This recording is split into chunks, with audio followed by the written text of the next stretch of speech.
Hi, welcome back. First of all, thank you to everyone for sending in your life story ideas. We're getting some great topics.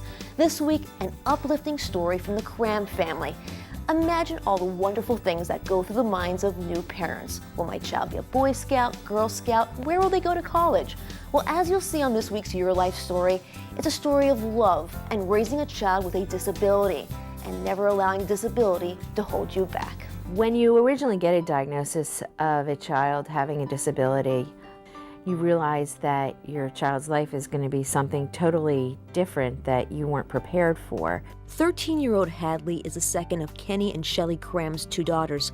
Like older sister Sarah, Hadley was born a few weeks premature and tiny at birth. Hadley's respiration and vital signs were good, but at 4 pounds 3 ounces, doctors decided to keep her in the hospital until she gained weight.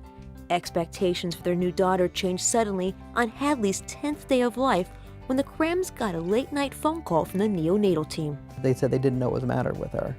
They said that she was exhibiting seizure-like activity, but they weren't seizures. And you could plainly look at Hadley and see she was having seizures. Her eyes were rolled back in her head, and her limbs were flailing. Unfortunately, Hadley continued to seize for 2 days and suffered a bilateral brain hemorrhage. She was ultimately diagnosed with cerebral palsy, a serious condition brought on by a lack of oxygen that causes damage to the brain, impairing motor and cognitive skills. It wasn't until about she was 10 months old that we realized she wasn't passing any of her milestones. She wasn't rolling over, she wasn't speaking at all, or I was very much in denial.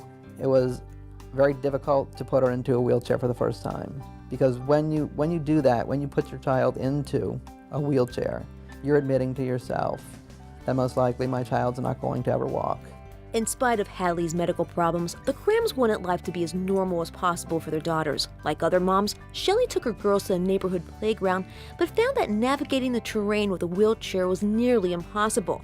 While the mulch on the ground served as a safety feature for most children, it kept kids like Hadley in their wheelchairs out. Sarah would be running around, we would get someplace, and then I'd actually have to physically take Hadley out of her wheelchair to get her up onto the equipment, and then there wasn't really anything for Hadley to do up there.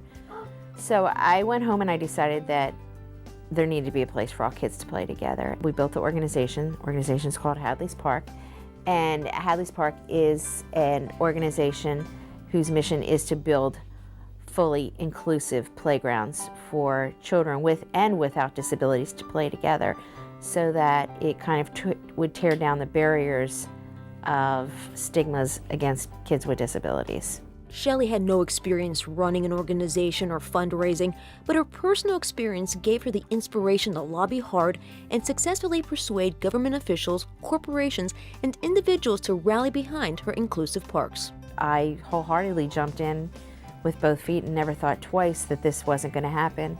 In 5 years, we built this first project. Then after that, we kind of decided that we would like to use that as a model to build other playgrounds around the state of Maryland. After doing that, we used those models to help other people across the country build playgrounds like Hadley's Parks. And today there are like 350 of them around the country. A serious medical condition like Hadley's cerebral palsy can stress the dynamics of a family, but the Crams have taken it upon themselves to pull together and make a positive impact on others. We did it out of the love, that we felt for one child, and it's kind of an extension of our love for Hadley that is helping so many other people. We want to thank the Cram family for sharing their uplifting story with us. We wish them the very best. Now, if you have an inspirational story to tell, log on to our show's website. Who knows, you may be our next week's Your Life story. We'll be right back. It's now time for this week's trivia question. How many muscles do you use to take a single step forward? 50, 100, 200, or 450? The answer when we come back. This segment of Your Life has been brought to you by Mini Dental Implant Centers of America.